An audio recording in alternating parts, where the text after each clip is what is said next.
Hi everyone, it's Rebecca here, and we are living in very, very, very strange times right now. And if I'm honest, it's taken me a couple of weeks. So we're just coming to the end of first week of lockdown here in the UK.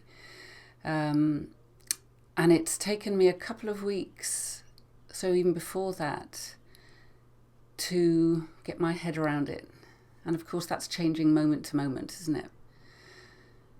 I haven't felt able to record anything, to write anything, feeling the need to, the desire to, but just when it's come to it, just not being able to, because I felt so confused and, so many emotions, so many emotions. And I'm sure you're feeling the same. And today felt like the right time to come on here, and I've no idea really what I'm going to say. So we'll just see what happens. But I guess what I wanted to start with was I was on an online yoga class last night with a friend of mine called Clare Dimond. And she said something right at the start when we were relaxing to begin our practice. And she talked about the only thing that was real was this moment. That as we lay there on the mat, to notice that our body was being breathed. We weren't actually doing the breathing ourselves, our body was being breathed. And that we could feel our body on the mat. And that was that moment, that was reality in that moment. And then she said something that stayed with me for the entire hour of that yoga session and has been with me ever since. And that was, she spoke about falling out of our imagination. And goodness me, how helpful I found that, because it was so true for me. This space that we can find when we fall out of our imagination into the present moment, into what's real. And the only thing that's real is that present moment, the stillness that is there when we are able to fall out of our imagination. So I'm so grateful to Claire for that. And I don't know whether that says anything to you at all, but what I'd like to do is just to explore that a little and what that means. Because our imagination really is our thinking brain, our thinking, the thoughts that we're having, that constant stream of noise that's going on, which is our imagination, because it's not real. And I guess I saw it very differently in what she said then, our imagination. Because nothing, it's all made up, all of that story. And I know that I've been doing that over the past few weeks, focusing my attention on that imagination. At times catastrophizing, worrying about my dad. I was worried about Bea when she was overseas.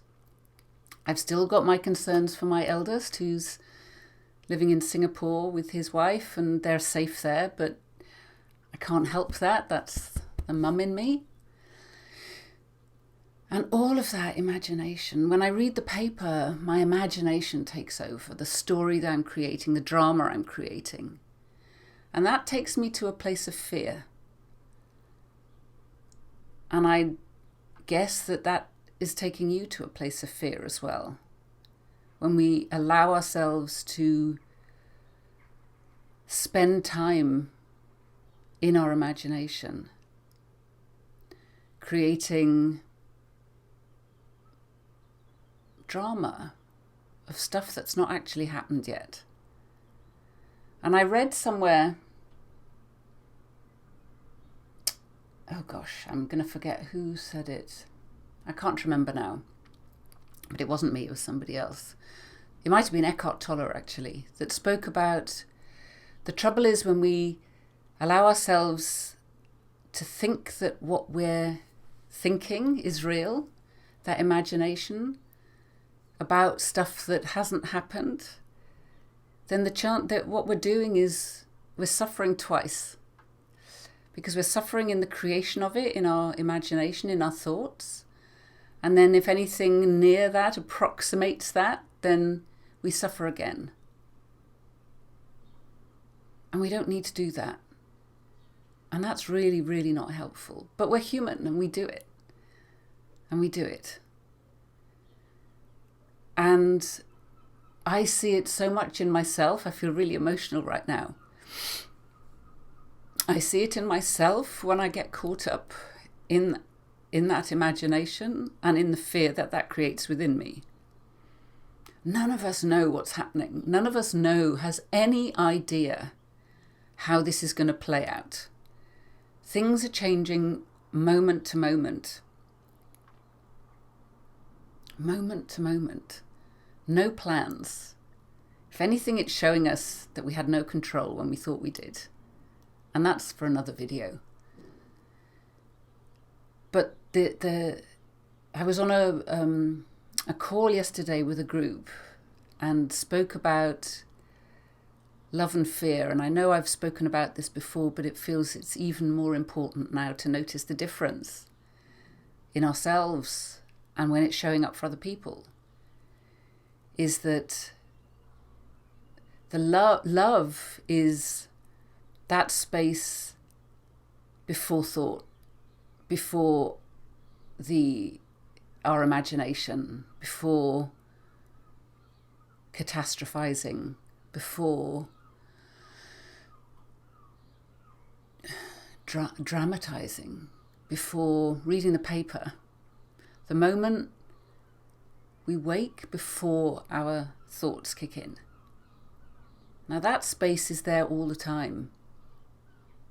That space is who we are. And fear is the opposite of that.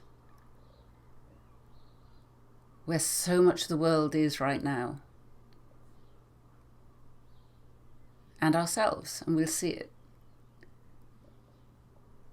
We'll see ourselves dipping in and out of this all day long, from fear to love, fear to love, fear to love. And some days there'll be more love and some days there'll be more fear. And that's us being human.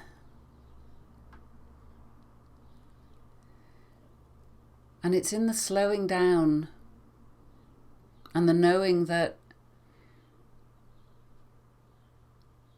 in this moment, we're okay. In this moment, right now, we're okay. We've got what we need. And we're okay. And when we operate from this place, we know that we'll be able to handle anything that comes our way. You know, if I think about my dad and my worries about my dad, who's perfectly healthy, he's 88, but he's in fine health right now and self-isolating. And I know that if I come from a place of love within myself, that I know that I'll handle whatever I need to handle at some point, when anything happens. But if I come from a place of fear, and I've read stuff in the paper about what happens and his chances and all of that, then that just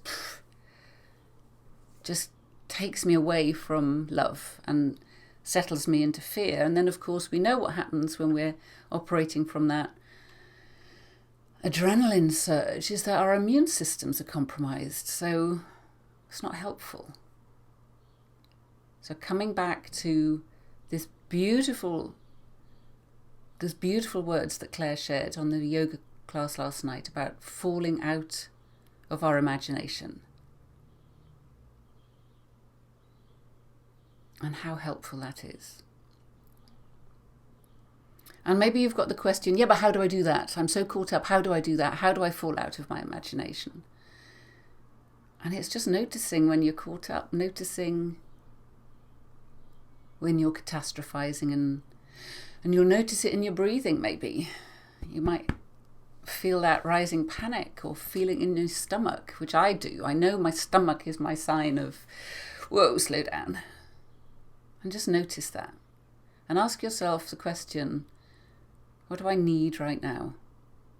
Am I okay right now? And see what happens then. I hope that's helpful. It was kind of good for me too, just to express it. And let me know if that's helpful, if you want a conversation about that. If you're really struggling right now, then please don't hesitate to get in touch. And we'll see you again soon. Oh, and subscribe to our YouTube channel if you want to be kept up to date with our videos. And I'll speak to you again soon. Bye for now.